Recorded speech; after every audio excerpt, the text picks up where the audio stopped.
Hey everyone, this is All Things Pink, where we discuss all things women over 40. And today we are embarking on a multi part series about a super hot topic, and that is menopause. Out in the open, to the horizon, where your heart can finally breathe. Out in the open, to the horizon, baby, let your love run wild, wild, wild. You gotta get out there and explore, baby, let your love run wild, wild, wild.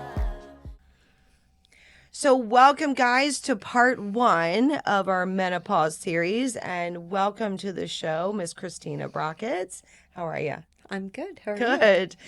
I thought you were the perfect person to do this. Not only have we talked about this like probably 100 times, but menopause is such a hot topic. It It's is. like for so Thank many goodness. reasons. I know. Like absolutely. And all the changes from years ago to now, different generations, even different countries. And there's just so many rabbit holes. So I'm so excited to have you here so we can kind of explore a lot of these. So, how I want to start, in case people don't know, which I would roll my eyes about, what is menopause? So, menopause in and of itself actually encompasses a whole different, like, people use the word menopause, but menopause is actually a very small period of time. And it's that when you have gone without a menses for a year. And then you are considered postmenopausal. And then before that, you're perimenopausal. And the thing that people don't realize is that perimenopause can last up to 10 years God. prior to the average age of menopause, which is like 50, between 50 to 52 years of age. So if you think about it, people start experiencing perimenopausal symptoms even as early as age 40, possibly as early as their late 30s. And I've had clients that actually are exhibiting perimenopausal symptoms at 38 and 39. They're starting to see that happen because maybe they're going to have early menopause. Maybe they're going to have menopause at 48. I don't know. Wow. And it's not simple. No. I feel like while that is a really great definition, it's simplified. I don't think there is a single thing that is simple about perimenopause or menopause. And I feel like perimenopause is its own monster. Oh, it absolutely And that's is. really kind of what we're talking about, is it not? Like the menopause is a thing that happens, but what everybody's talking about is really peri. Am I It's right? more peri, but there's also early and late stages of menopause, and different things are happening to your body within, say, the first 6 months of that menopausal year, and then the latter 6 months. So, you have estrogen, progesterone, and testosterone. They exist in both men and women. And, really what you're beginning to see is a fluctuation of those hormones, and that is what kind of characterizes not only perimenopause, but the earlier stage, into menopause, Yeah. what you're experiencing. And the hard part in terms of, I mean, there's lots of hard parts about it, but I think one of the biggest hard parts is that just like any woman going to a doctor and they test your hormones, that is a test of where they are in that moment, in that day. The next day, they could fluctuate in a different way. I mean, you are all over the map right now. And I feel like when we use the term fluctuation, Yes. it's not like that. Sometimes it's like serious fluctuation, right? Oh, yeah. It's not mild. It is like No. it's like getting hit with the brick. It's not, up here, down here, up here. And just, and when I talk to younger people and I'm like, this is what I'm going to, oh my God, they're like, oh my God, that's what I have to look forward to. I'm like, I really feel like we should know the truth and prepare ourselves for what's actually happening. So when we use words or describe it, it's pretty damn serious. Oh, it absolutely is. I mean, that is one of the things that the conversation is shifting, because what this fluctuation of hormones triggers is essentially it affects all sorts of organs throughout the body. Your mucous membranes, your neurological function, your bone strength, your muscles, like it is your blood vessels. I mean, your immunity. It affects so many areas of your body. And for the longest period of time, I think people have just associated perimenopause, menopause as like a Saturday Night Live skit. If somebody has, they're going through hot flashes, isn't that funny? And not really looking about the serious impact on our bodies. And if you think about that, right? People think about thyroid function, or they think about somebody who's lacking a particular hormone, or maybe even if you kind of characterize it like diabetes, they're not producing the insulin. So we think about that and they're like, oh, we've got to really address this. This is really serious. Mm-hmm. Thyroid function, we've got to replace the thyroid.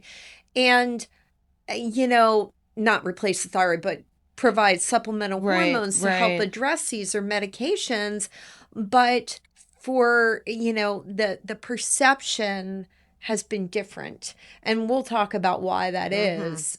But Yeah, yeah. and speaking of symptoms, um, what was crazy to me, and it's funny because Corey and I are driving home from one of our trips, and I'm doing research for this. And I was like, it's like, let me talk to you. Let me just read this to ya, friend. I was like, let me just read to you. The over 100, not five, not even 50, over 100 widely reported symptoms. Uh-huh. So I was like, you're going to sit and listen to me read every single one. I'm not going to do that today, but you start with everybody knows about hot flashes Yep. and night sweats, extreme fatigue. And I Yep. don't mean just being tired, like extreme Correct. fatigue. We all have heard about weight gain.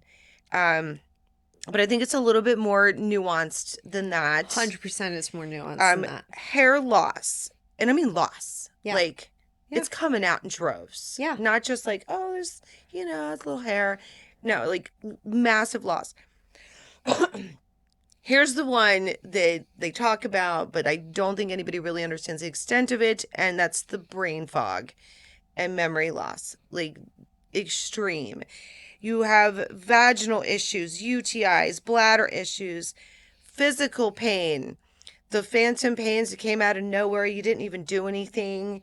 You might still exercise and you're still waking up. You could exercise every day and you're still waking up with, bursitis, which we've talked about before, and loss of muscle. Mm-hmm. And then we get into headaches and migraines and low estrogen face, Mm-hmm. where your skin is sagging, That's and real. then sleep issues, where the insomnia, Mm-hmm. interrupted sleep, crazy dreams, restless leg syndrome, digestive issues, which are terrible, by the way, irregular periods. Mm-hmm. But it keeps going and going and going, and it's all the different, like you said, the different parts of your body that have just decided to stage a coup.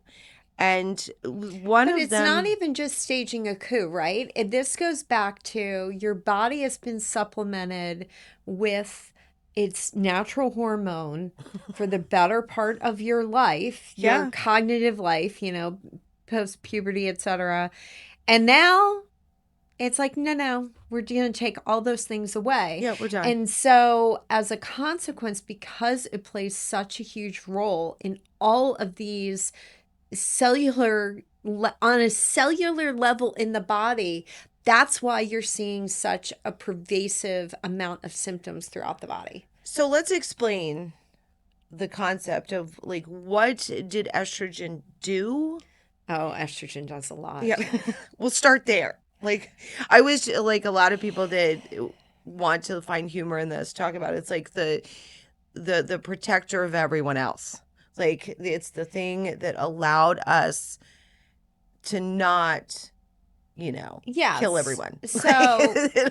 So like I'll start with one of the biggest ones. And actually, truth be told, we don't completely understand the mechanism behind the hot flashes and things like Okay. that, which can occur up to 20 to 30 times a day for a woman.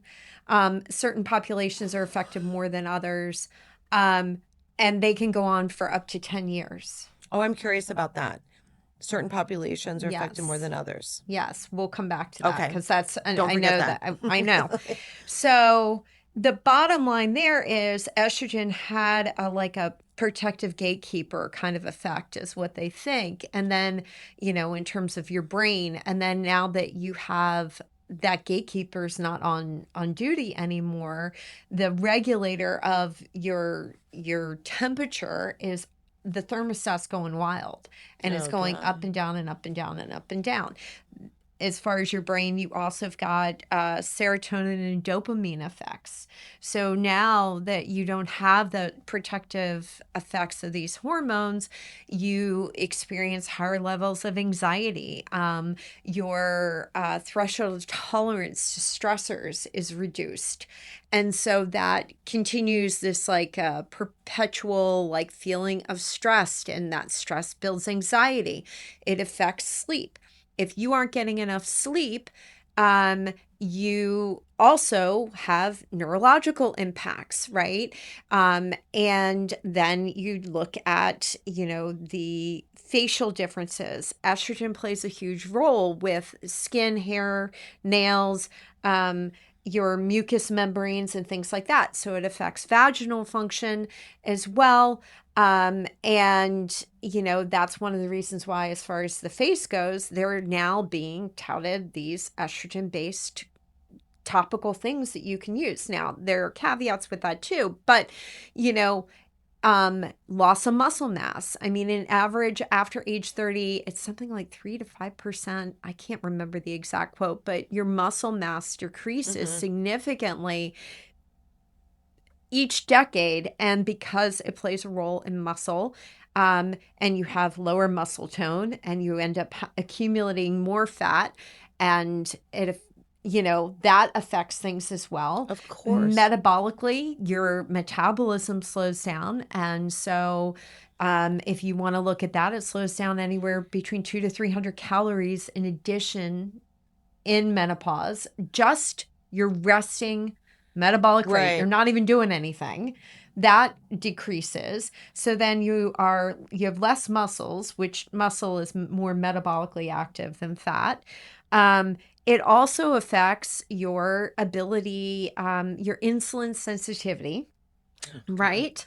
Okay. So now you have issues with blood sugar and things like that. And that can contribute to weight gain, which contributes to all these other particular issues, which are made worse by the fact that you are having a slower metabolism anyway. And when you're not getting enough sleep, that also affects your insulin sensitivity as well as your hunger and satiety hormones. So now that's Yes. all out of whack. And then you deal with the cardiovascular effects. There's a certain effect that estrogen places there. That's one of the reasons why cardiovascular disease is very heavily studied in the menopausal population, because we are at significant risk. And one of the contributing factors to that is the fact that estrogen plays a protective role in cholesterol. So you end up seeing alterations in your cholesterol levels. So you might have had the Yes. best cholesterol ever, and then you go to the doctor as you're perimenopausal and menopausal, and suddenly you're like, I haven't done anything differently, but then you're viewed as being in trouble because maybe your BMI is now higher, and that goes Yes. into the stigma, right? So your Yes. BMI is higher, your cholesterol levels are different, maybe your blood sugar and fasting insulin is different, and maybe you've continued to live the healthiest possible lifestyle you can, not realizing that is now not enough. And if you had those issues previous and you were already had blood pressure, cholesterol issues, blood It's sugar just going to make issues, worse. and then it just so it makes it worse. Wouldn't it be great if it like reversed it? Yeah. I'm just saying. Yeah. Like so then it makes it 10 times worse. So you're Yeah. already So, trying to battle something yeah. and then it makes it worse. I will tell you one of the things that is the funniest thing that I hear, and anybody, I know you said this is what, for over 40? Women over 40?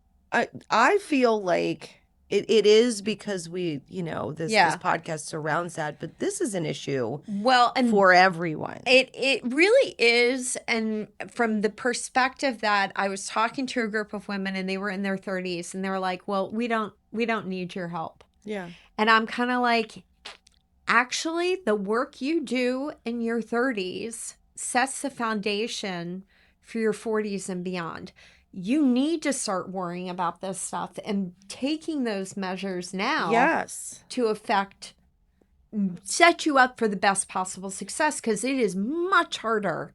Well, because it's going to happen. It's going to Like, happen. it's not like It's coming. It's coming. So learning from the women Yep. that are going, through it now would Correct. make logical, yeah, you know how that works, but like, but I promise you it's a good idea, like, to at least be prepared and aware. And I feel though, and I jokingly say this all the time on the show, why the hell do we wait for lots of things until we're over 40 before we go, man, I could have been doing this and made my life so much easier. Yeah. And I feel like some of those changes, whether it's with exercise, with mental health, with nutrition in your body, your brain, all of these things, younger people, it's a lot more adaptable. I mean, they haven't been, tainted for all these years. Like, it would be smart to do these things when you're younger. And then you have this pattern of health Yeah. versus waiting till, Correct. Yeah. shit's bad. And then you and then Well, you do but it. I mean, I look at, I've got two college age kids, and they, their ability to stay up late into the night studying and this, that, and the other. And I'm like, I cannot. I can't do that. I don't have the capability, but their bodies can bounce back better. So there's this level of, I don't need to think about that yet, Yeah. because it's not a problem for me. And most people are motivated by problems, right? If you are experiencing something negative, you want to respond to something negative. And the big thing for me out in the world is preventative measures. But people don't. Yes. We are a treatment society. We are not necessarily a preventative society. I completely agree with that. And it's something in the field that we've worked in, I Yes. say this all the time. Like, damage control would have been great. Like, Yeah. and it's not as hard, I think, as people kind of like make it out to be. I know we just totally went on a tangent, but when we talk about this rack of symptoms, I feel like prevention kind of would be prudent at this point. I think prevention is part of the puzzle, but I also think, and this is where the conversation out in society, especially in the United States, is finally starting to shift. I think that, understanding what perimenopause is about, what menopause is about, what you're going to experience, all of those things is really an important conversation to have, because if you're not having those conversations, then you're not going to be propelled to do any type of preventative anything, because frankly, it's not real to you. You don't have that lived exposure to whatever the case is, I or whatever completely they're seeing. agree. I completely agree. And educating yourself Correct. is with anything. Yeah. And it's so easy to do. I mean, it's not easy, but it's easy to do. There are people, there are experts, there are people that can help. You can do your own research. Not that all of that is correct. No. So tell me, what are some specifically about what perimenopause and menopause is? What do you encounter or think are some of the biggest misconceptions about it? I think some of the misconceptions are really, well, let me ask you a question because my answer will depend on how you answer your question. What, in what capacity? Misconceptions meaning So I would have physiologically never thought. or mentally, like societally, because that's a big answer. Yes, I can go from my personal experience and Yeah, not knowing that literally every part of your body is affected in some way. correct. Not just can be. Like Is. it And just is. so that I think so if you deal with straight up physiology, right? Hmm. Like what's happening to your body. We do a really good job of when we're taking young girls and educating them about what's happening when they get their monthly friend and how they're gonna change and all the things and making sure they're prepared and then it's like, whew, our job's done. Oh yeah. But I don't know if it's our generation. I mean, my mother she ended up with early menopause due to, she ended up having to have a hysterectomy. So that conversation never really happened, you know? So without those conversations in terms of preparing yourself, that doesn't exist. Then Hmm. the other thing that I think has been out there is that people don't know all the areas that this life stage affects. Bone health, which incidentally, that's affected by a variety of things, but bone health is huge. Um, the neurological function. I remember having a Ugh. conversation with a client, and she's like, I just don't know what's happening. I've never had anxiety before, and now I'm having anxiety and panic attacks. And I'm like, okay, you really, you need to explore this with your doctor. But understand this because she was in her 40s, late 40s. I'm like, this is part of perimenopause. It's something that happens. And it was just like, what? No. Yeah. Yeah. Yeah. Because people think they're doing something wrong. And this is, and kind of like what we were talking about, you go to the doctor and everything from BMI to what's going on with your blood sugar or what's going on with your blood pressure or what's going on with your cholesterol numbers. It is, women, I think, walk in, and I've had another client who said, I was so ashamed to see what was in my record because there That was is such awful. judgment placed. And for her, there were some other things that were going around in her life. But my point to that is that we don't want to talk about the things because on some level we feel like we're deficient in some way or Yeah. we're Yeah. at fault or something we have done something that we shouldn't have done, and that is where the conversation needs to change. That is where I do think education for medical providers needs to happen, and it is starting to happen. That conversation is starting to happen, but depending on the provider you go to, Hmm. you're going to get very different answers. That's shameful in a lot of ways because clearly when we talk about misinformation, it isn't just Google that's pulling up misinformation. If you're going to your physician and you're getting different answers or if you went to five. Or if you're even sitting there talking with a group of women and their doctor's giving them one piece of information and your doctor gave you something and this person over here had a completely different experience. It's like, what? Of course there's misconceptions. There's going to be. Yeah, and in fairness to other medical providers that are out there, Mm-hmm. um, I would say a couple of things. The first is that any good medical provider is going to give you potentially different True. information than it would be to me because we're different ages, we have different genetics, we have different other maybe underlying family histories. Like Right. that guidance should be tailored to the person, right? So I will True. say That that is true. that is true. However, I don't think that there's been enough awareness. I think it's starting to shift that even when women are in this perimenopausal stage in life, for instance, if you are somebody that has adenomyosis or endometriosis and Mm-hmm. you're in perimenopause and you're bleeding so badly you are anemic,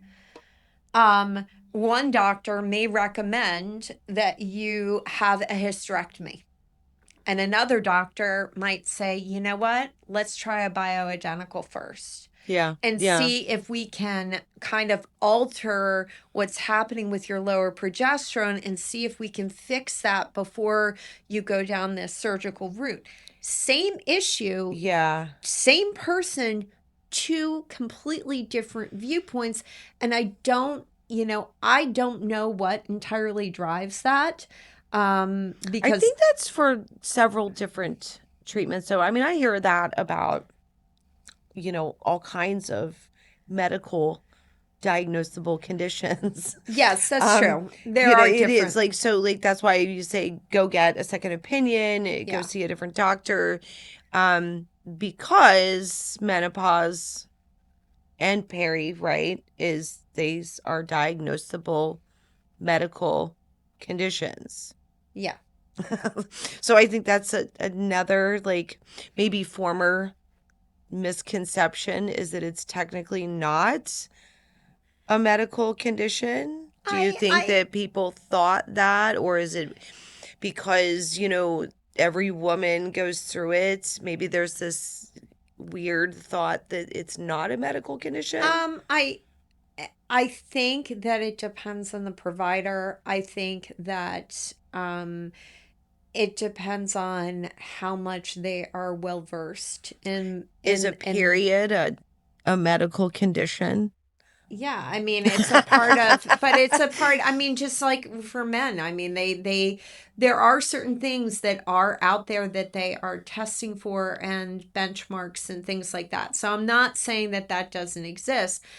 I personally think that there are a couple of things going on. I think that and some of this goes back to some of the preliminary studies that were out there that kind of found hormone replacement therapy to be very risky, and Mm-hmm. so it pretty much shut down how it was used in society for many years. And as a consequence of that, I think that there was just this is a life stage and it needs to be managed. Yes, I think Versus, that's where I'm like, okay, so you know what I that's, mean? Like, versus, let's think yeah. proactively. It was kind of like, well, this is just a given. It's how it's evolving, it's what's happening with the body. It just is what it is. And we'll obviously discuss a lot of those kind of Yeah. intricate pieces, but that goes into like misinformation and misconceptions over the years. I mean, over the years it's changed.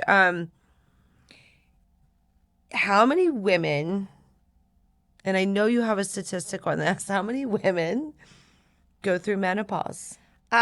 So one statistic that I was reading was that on average, 6,000 women daily enter into menopause. It's like 1.3 million a year. So that's a pretty big population that is going through this life change and Like daily, daily. yearly. Yeah, Yeah, like yeah. the This is it's it's a big, and the problem is, and I heard this, and I'm going to temper this, but it was kind of funny that like if a man was going through menopause, oh God. because it affects so many body systems and organs and all sorts of things, that we would have had a heck of a lot more research done. But because historically women and research have been more underrepresented at different points and understudied, because you know of a variety of factors, just like different racial populations are studied differently. Like Sure, there sure. are minority populations that are not maybe well studied. Um, but that was kind of a driver. However, there is research to indicate that solutions to menopause have been trying to be developed since like the 1800s. So, in fairness, there is research, there is stuff out there, but I don't think it's as well known. Well, speaking of that, you know, the history behind something and why things happen is always something I love to go down the rabbit hole as to like why did this happen? Why didn't it happen? And I read that the term perimenopause first started being used in the 1990s, and actual research wasn't happening. And this is what you get when you Google. When you Google, which could be totally not right, wasn't really happening until the late 90s and 2000s. What are So your thoughts I on that? so that timing would be consistent with the Women's Health Initiative and the Okay. findings from that. But that's not to say that research into estrogen replacement therapy did not exist. In fact, they go back to the 1800s, where they actually were using cow ovaries. Um, and creating something that was an injectable. So it's not to say that these things were not there, because they were in different stages, into the depression, into the 40s, like that. There was work happening. Okay. Whether or not that idea of categorizing this fluctuating period of perimenopause was really analyzed, and that terminology coming about in the 90s, quite possibly, yeah, because it's like anything. We understand that this issue is happening with women now. As time evolves, if we've got 40, 50, 90 years, now we're going to refine our understanding of what's happening to them and their physiology. That makes really logical sense to me, that maybe Mm-hmm. the idea of perimenopause, that period of time beforehand, starts to become its own sort of category. But that I don't think it is fair to say that absolutely no menopausal research was happening until the 90s or whatever. And I think that's like also a misconception, the understanding of the difference between peri, meno, post. Yeah. I think that those are three different, Yeah. well, not really different things, but different categories. Or I don't think people really understand how long you can be Correct. in perimenopause. I Correct. mean, geez, like it feels like 100 years. I know it could be like 10, but it feels that's a long time. It is a long time, and I think this is where that educational component is really huge, because if you figure that perimenopause can be a period up to about 10 years, Of your that's life. of your life, right? That's huge. And so that's where not understanding the irregular bleeding, the heavier bleeding, the mental symptoms, the, additional aches and pains, like changes in labs that you have no explanation for, changes in weight gain and weight distribution, that, you have no explanation for it, although you're trying your hardest. Like Right. that understanding, because it has not been communicated, it is not out there, that's where it's kind of like, gosh, what am I doing wrong? And it's not necessarily that you're doing anything wrong. It may Yeah. just be an evolution of what's happening with your body. And you could be going or being exploring other options of what's happening to you, as far as like a totally different condition, and it could be Perry all along. It could Which, be, and yeah, it like, doesn't, and that is where I think having a good relationship with your provider. And I'm not saying have a good provider. Of course, everybody wants a good provider, but I think it really goes back to finding a provider that you really trust yeah, and will hear you. A lot of times when I work, and most of my clients, let's be honest, most of them are women, most of them are like, I finally feel like I'm being heard. And I don't care whether it's perimenopause, menopause, you broke a limb. You need to make sure that the provider you're working with is actually hearing what you have to say and listening, because that relationship, yeah, they will be in the best position to help you navigate whatever treatment for whatever condition it is, right. Oh, absolutely. above anything and everything else. Absolutely. And we already said that, and we didn't go too deep into the mental health effects. Yes. Um, and I like to, because I feel that this is potentially a semi, not overlooked, but not quite understood piece of this. It's very taxing on Yes. our mental health. And I Yes. don't mean just, it there's a huge list of how that happens, outside of anxiety, um, feelings of dread. I know we talked about this a while ago, just us. I was like, have you ever heard of like having literal feelings of dread? You have no idea why, Yeah. but like terror. Well, it's terror, and it's also, you have your aging brain that's further affected by your hormones.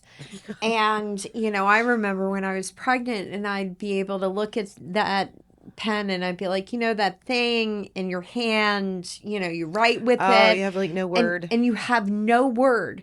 Well, just like that happens at that life stage, there are elements now where you're like, I can see that that's a pen. I know that's a pen, That and is I scary as can't. hell. And it becomes very scary, which further drives up Yes. anxiety and wondering Like, what's what's going on with me, what's wrong with me, and in effect, there's more going on. yeah, the feelings of dread, it's almost like, you wake up and you're like, something's wrong, like something bad is gonna happen, like those kinds of like, and it's fine. Everything is fine, but you could swear like that something bad was gonna go on. Like calling my mom, are you okay? You have to like call your kids and make and check on them. But it's even to the point where people are developing phobias, or really like high level anxiety. I think it's insane that there's these reports like that, it's really screwing with us that bad. If that makes any sense. Like, when people say like it affects your mental health, well, of course it does. But when there's reports of like literal like anger, like I see red anger, and you've always been able to control that, and you're just like, my God, you know? And yes, it's a joke and there's skits and all that stuff, but it's serious for the person in the body that it's like kind of happening to, where we just plummet. Yeah, and I think that you also there, and this goes back to some of the community that you and I have worked with in the past, but then there is the self-medication on occasion of There's that. that. And also you look at the level of and ironically, things like alcohol, things like caffeine, right, to treat symptoms that you're experiencing, whether it's like fatigue. I'm gonna caffeinate myself because I need to, because I can't function, or I'm not being able to Have too much to sleep, do. and I'm really stressed out. So maybe I'm having a beverage or whatever at night, and those things actually exacerbate all the symptoms that you're already experiencing.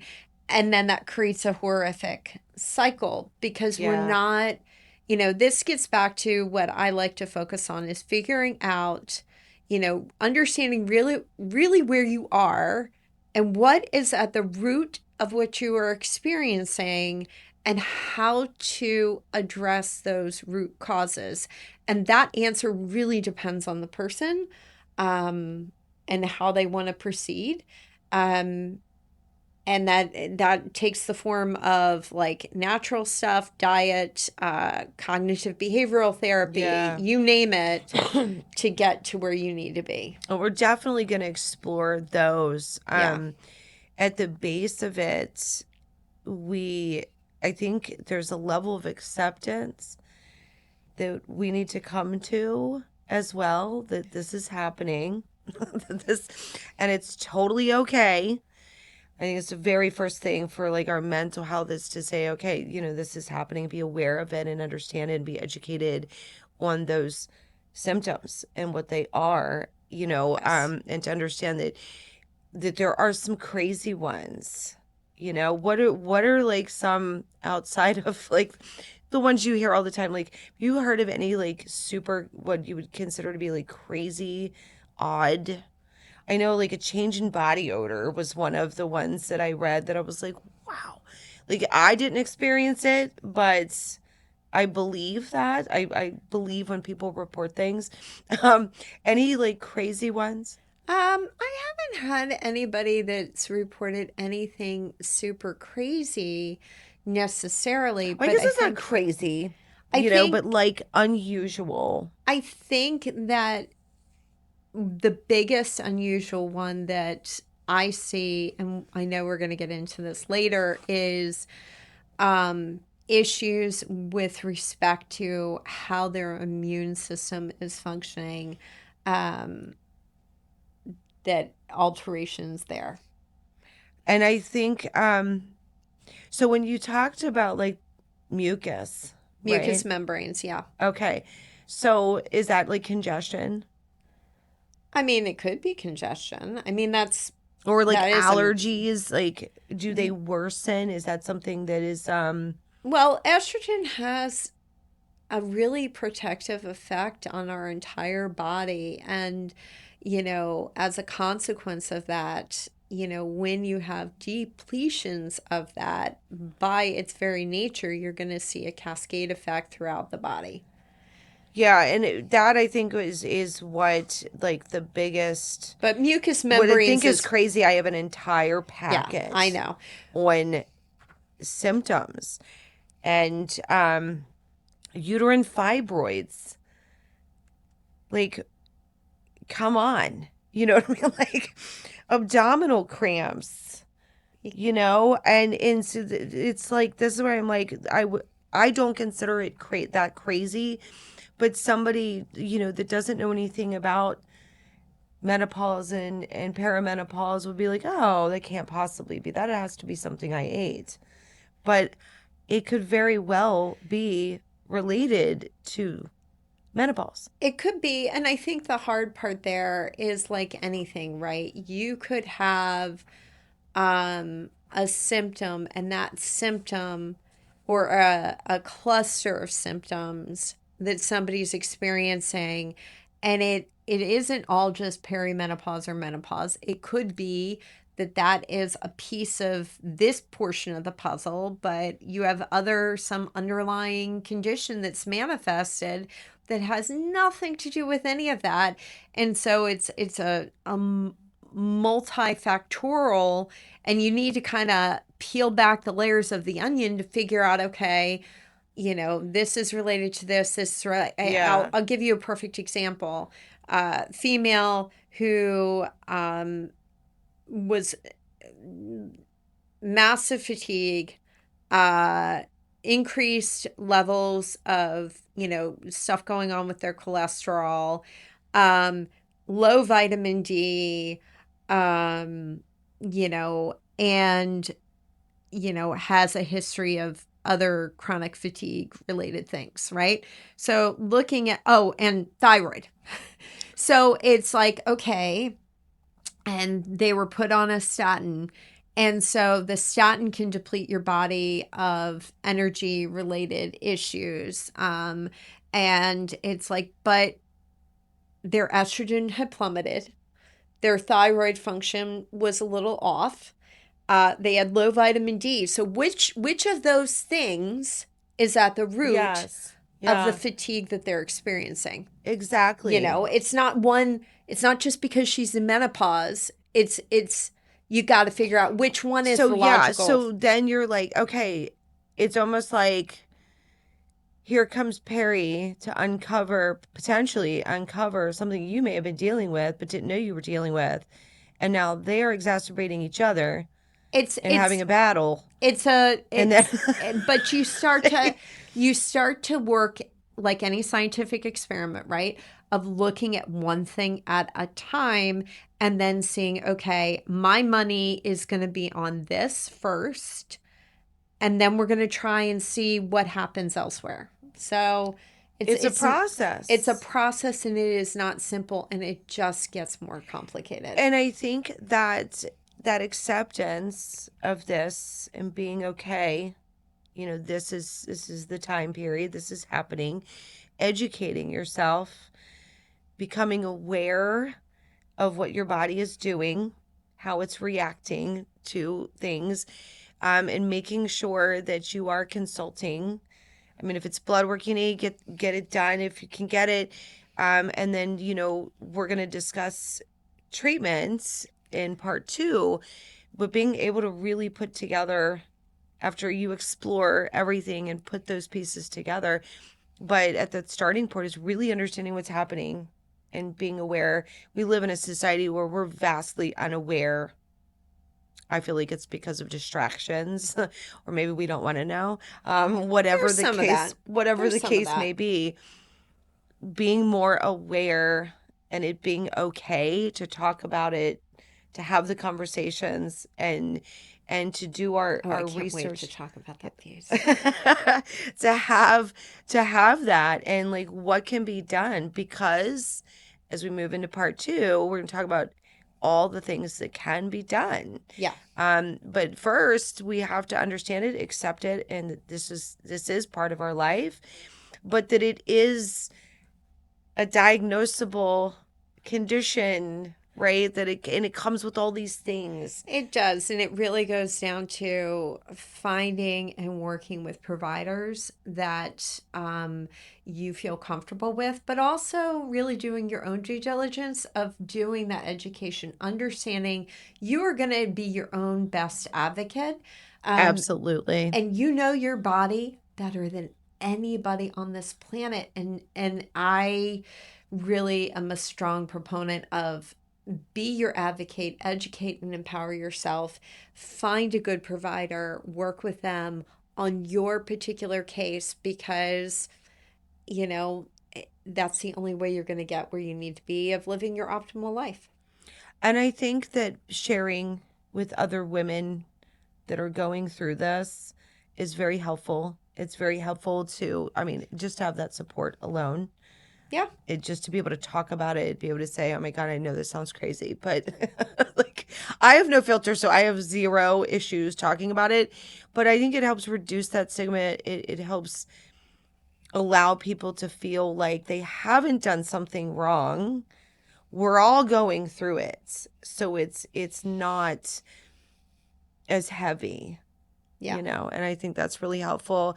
Thank you so much for joining us today, and thank you guys for being here with us on All Things Pink.